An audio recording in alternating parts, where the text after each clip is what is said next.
ఏకాదశముఖ రుద్రాక్ష. ఏకాదశముఖ రుద్రాక్షను శివుడి యొక్క రుద్ర రూపంగా భావించడం జరుగుతుంది.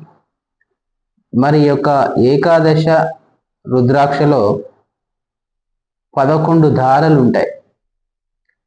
ఈ రుద్రాక్షను ధరించడం వలన సమాజంలో పేరు ప్రతిష్టతలు చాలా బాగా పెరుగుతాయి.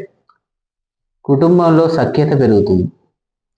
కుటుంబంలో చాలామందికి ఎప్పుడు కూడా చిరాకులు, ఆందోళనలు ఇవన్నీ కలుగుతూ ఉంటాయి. ఆ కుటుంబం యొక్క యజమాని ఈ యొక్క ఏకాదశ రుద్రాక్షను ధరించడం ద్వారా ఇంటిలో ప్రశాంతత నెలకొల్పి సమాజంలో గుర్తించబడతాడు. కాబట్టి ఈ యొక్క రుద్రాక్షను తెప్పించుకొని శాస్త్రోక్తంగా పూజ నిర్వహించి ధరించడం ద్వారా ఇంటా బయట మంచి అనుకూలతలు పెరుగుతాయి. శ్రీమాత్రే నమః.